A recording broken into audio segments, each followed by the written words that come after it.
Jadi gue pernah kelupaan sesuatu yang akhirnya menghancurkan hidup gue. Gue yakin kalian pasti punya rutinitas wajib setiap hari dan sering kelupaan kalau ada sesuatu di luar rutinitas tersebut. Gak ngerti? Nih, misal kalian anak sekolahan. Rutinitas kalian bangun tidur, mandi, berangkat sekolah, pulang, beli kuota, main TikTok, tidur. Itulah yang kalian lakuin setiap hari, dan ketika kalian ngelakuin itu, otak kalian yang ngelakuin secara otomatis tanpa harus diperintah. Semua itu akan berjalan mulus kecuali ada sesuatu yang ngerubah rutinitasnya. Misalnya, guru lu nyuruh beli kertas karton dan dibawa besok. Pasti pas pulang sekolah, otak lu cuma inget untuk beli kuota, main TikTok, terus tidur, dan baru keinget pas tengah malam atau besok paginya. Ini semua normal dan memang otak aja yang lupa. Gue juga sering kelupaan begitu, tapi yang kali ini beda. Hari itu hari kerja, jadi rutinitas gue harusnya simpel. Bangun, mandi, berangkat ke kafe, turunin adik gue di sekolah, olahraga, ke kantor, pulang, tidur. Udah gitu doang kehidupan gue, membosankan. Tapi waktu itu ada yang berbeda. Semua dikarenakan orang tua gue pergi liburan dan gue di rumah cuma berdua sama adik gue. Pas hari libur sih gue biasa, tapi pas hari kerja gue keteteran. Gue bangun lebih pagi dari biasanya. Pagi itu lebih cerah dari biasanya dan adik gue masih tidur di kamarnya. Otak gue secara otomatis merintahin kaki gue untuk berjalan ke kamar mandi layaknya hari biasa. Tapi gue tiba-tiba keinget, hari ini kan beda, nggak ada yang nyiapin sarapan. Jadi gue ke dapur dan bikinin nasi goreng untuk kita berdua sarapan. Makanan mateng dan gue udah sajiin dengan rapi di meja. Lagi-lagi otak gue secara otomatis ngarahin kaki gue ke kamar mandi, dan untuk kedua kalinya gue teringat kalau hari ini bukan hari biasa. Jadi gue mundur dan bangunin adik gue dulu, baru gue mandi. Gue dan adik gue sarapan bareng di meja makan. Adik gue lahap menyantap nasi goreng buatan gue. Kita sambil ngobrol-ngobrol sedikit sampai ketika waktu udah menunjukkan pukul 7:15. 15 menit lagi kopi gue siap. Jadi gue langganan bulanan di kafe deket rumah. Jadi tiap pagi tuh selalu disiapin kopi buat gue minum. Gue siap-siap dan adik gue tiba-tiba ngomong, "Bang, minumnya mana?" Lah iya anjir, minumnya mana, airnya belum gue masak lagi. Gue lari ke dapur ngambil teko, cetakin kompor, dan balik lagi ke adik gue. Gue bilang ke dia kalau airnya baru gue masak dan minumnya nanti aja di kafe. Terus botol minumnya gue anterin nanti ke sekolahannya kalau airnya udah mateng. Kita siap-siap dan berangkat. Gue akui hari itu lebih panas dari biasanya. Entah pemanasan global atau emang faktor karena gue tinggal di Bekasi. Adik gue duduk di kursi belakang mobil dan jalanlah gue. Adik gue nggak banyak ngobrol kalau di jalan. Dia lebih milih mandangin macetnya jalanan ketimbang ngobrol yang bosenin. Selama perjalanan otak gue cuma gue gunain untuk satu hal. Di rumah masih masak air dan belum gue matiin kompornya. Jadi nanti gue balik lagi. Jangan lupa, jangan lupa, jangan lupa. Itu aja terus yang gue inget selama perjalanan. Bip, bip, bip. Otak gue kembali ke mode otomatis. Kita sampai ke kafe, gue minum kopi favorit gue dan adik gue pesenin es. Di situ kita berdua nggak lama. Gue merhatiin adik gue, kayaknya matanya tuh mata panda. Gue udah tanya sama dia dan dia pun jawab jujur kalau semalam abis main Block Blast sampai jam 1.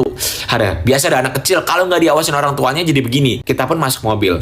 Bip, bip, bip. Otak gue masih dalam mode otomatis. Gue tengok kanan kiri, merhatiin jalanan yang macetnya minta ampun. Tumben banget, gue ngeliat ke spion tengah dan beraja adik gue tidur di jalanan. Efek begadang tadi malam. Gue akhirnya sampai di ujung lampu merah dan disitulah truk kontainer mogok. Truknya panjang banget.